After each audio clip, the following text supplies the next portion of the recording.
Dopamine, Instagram, pornography, video games, and oodles and doodles of other things. You've been led to believe that dopamine is personally responsible for the downfall of humanity. In 2020, TikTok goblins tampered with our brains, and ever since, we, as a species, haven't been the same. Dopamine facilitated the destruction of peak Earth. Or at least that's what big serotonin wants you to think. But I'm here to tell you, that couldn't be further from the truth. Here we go. Dopamine is just a pleasure chemical, right? You do something gratifying like scrolling Instagram at 3 a.m. or watching porn, and you get that sweet, sweet hit of dopamine. Wrong. It's actually something you have constantly, at all times. And what you think you know about it is a big, fat lie.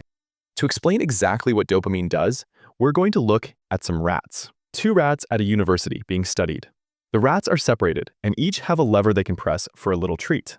But one rat has had all of their dopamine sucked out, confiscated. Poof, gone. We'll call this rat Jeffrey. You'd think that because Jeffrey had no dopamine, he wouldn't eat food because there's no pleasure, no sweet, sweet dopamine hit, right?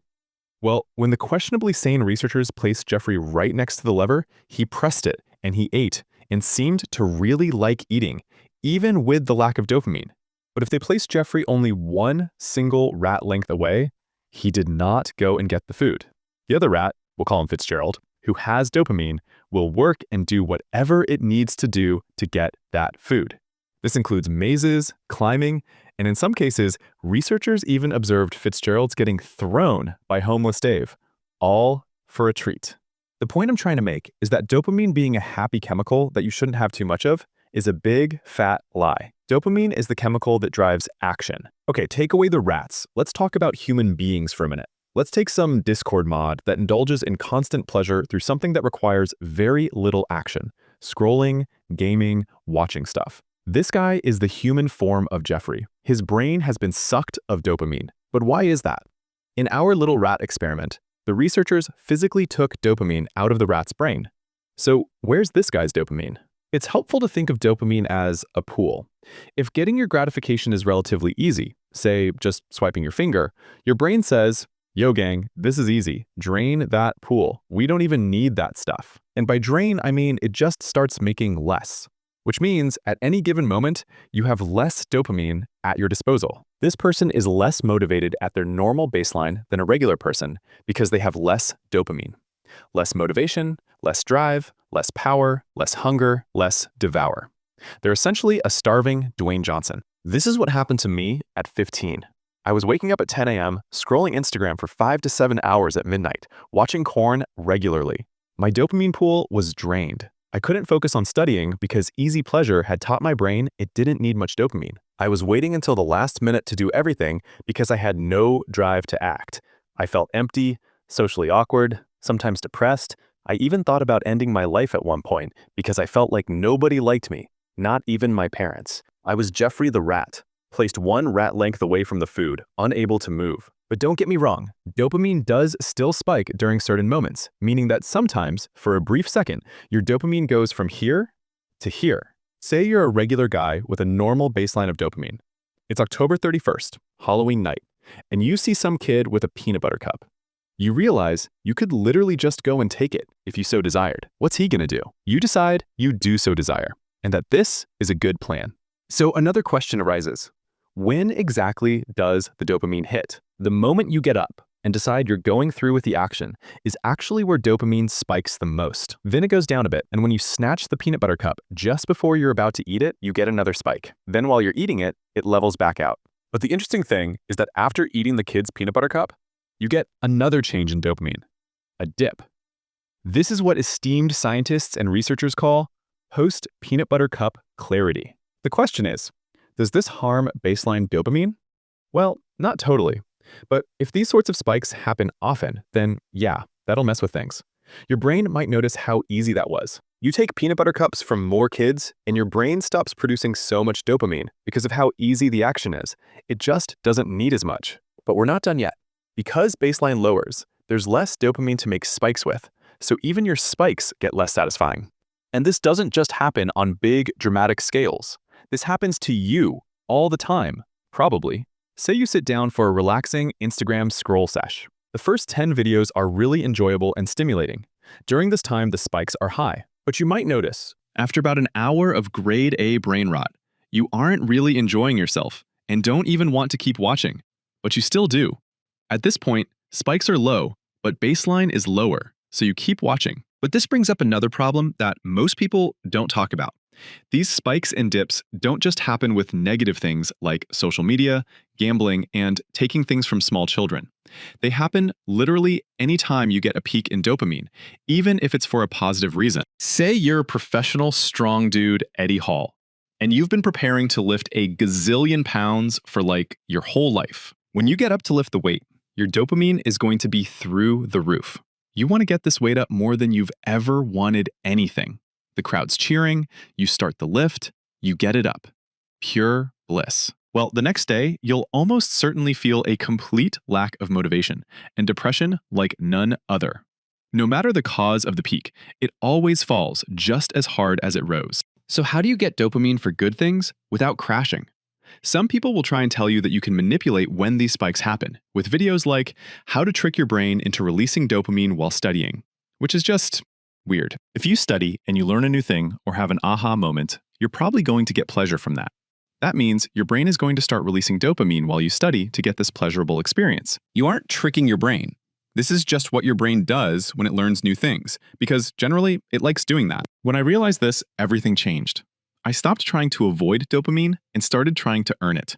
I channeled my energy into learning video editing, storytelling, writing, coding, things that required effort but gave me those aha moments. Okay, quick overview before we get to the actual solution. Dopamine is less about pleasure, more about motivation and drive. You always have dopamine in your system, and the resting amount you have by default is called the baseline. The higher the baseline, the more motivation you have at all times, meaning you're generally more productive and happier. The lower the baseline, the less motivated you are to do even basic tasks. Life itself is just not motivating. More dopamine good, less dopamine bad. So if this is a biological process happening in your brain, is there anything you can really do to significantly raise that baseline long term? Some people say there are special foods you can eat. And I mean, there certainly are special foods that will spike dopamine like crazy. But in terms of raising baseline long term, just drinking green tea won't do anything noticeable. But there are some things you can do. Step 1, the basics. If you don't do these things almost every day, your baseline of dopamine will be unavoidably garbage. First, sleep. During sleep, your brain refills its pool of dopamine. If you don't sleep enough or you don't sleep well, it just won't get filled all the way. That's 7 to 9 hours. Any less, and you are actively sabotaging your dopamine. I used to go to bed at 2 a.m. after scrolling for hours. My brain never got to refill. When I fixed my sleep schedule, just that alone, I noticed a difference in 3 to 6 days. Suddenly, I could actually focus on things. Second, nutrition. I know, the thing I said about special foods. This is different though, I swear. Dopamine is made out of a nutrient called tyrosine. If you eat well generally, you'll get this stuff. But that doesn't mean if you eat a ton of tyrosine, your brain's going to make more dopamine, like the green tea fanatics would have you believe. It's like building a house. If you get 4 million bricks to build a medium-sized house, you're just going to get a medium-sized house with a lot of leftover bricks. On the flip side, if you get 4 bricks to build the same medium-sized house, well, let's just say the big bad wolf is eating good tonight. If you do both of these things at least somewhat well most of the time, then you're capable of having a good baseline. But it's not given, which brings us to step 2, beyond the basics. This is where things get fun, because once you understand all this, then adjusting that baseline is easy. Actually, just like how engaging in easy pleasure signals to your brain that baseline dopamine should be lower, engaging in hard stuff signals that your baseline should be higher. I know this probably isn't the answer you want to hear, but just doing hard things will make you a more motivated person over time. Now, you don't have to go outside and David Goggins an ultramarathon. It's better to treat this like going to the gym. You aren't going to walk into a gym and bench 405 your first day. The same way you aren't going to go from scrolling for 8 hours straight to studying for 8 hours straight, no matter how convincing the 3 a.m. motivation is. You need to start with something light. Clean your room. Read for 10 minutes. Then try studying for 20 minutes and take a break. For me, it wasn't one big change. It was small wins stacked over time. I started going to the gym 3 times a week. Couldn't do 5 push-ups at first. Now, I can do 30 in a row. I started reading. Just 10 pages a day turned into 15 books this year. I learned Blender, After Effects, Premiere Pro by doing 15-minute tutorials daily. I started the YouTube channel and hit 1.5 thousand subscribers with just 9 videos because I was actually motivated to create instead of consume. But I need to be honest with you about something most people won't tell you. It took me over 3 years to fully quit porn. Not 3 days, not 3 weeks, 3 years of relapses and restarts. Because here's what nobody mentions. You cannot maintain a new version of yourself in an old environment. There's a famous study from the Vietnam War. 35% of American soldiers in Vietnam were using heroin. Everyone expected a massive addiction crisis when they came home. You know what happened? 95% of them quit on their own with no treatment. Why? Because their environment changed. In Vietnam, heroin was everywhere, and stress was constant. Back home, the cues were gone. I had to delete Instagram from my phone, put my phone in another room at night, tell people what I was doing, join communities on X with people building online businesses, talking about self-improvement, escaping the default path. I built a WhatsApp channel helping other teens because teaching others kept me accountable. Optimizing dopamine takes time and is kind of a lifelong pursuit. But with effort, I believe you can do it. You're not broken. Your brain is just running software designed to keep you addicted. Jeffrey the rat wasn't broken. He just didn't have the chemical to drive action. But here's the beautiful part. You can refill that pool. I'm 17 now, and I'm not special or naturally disciplined.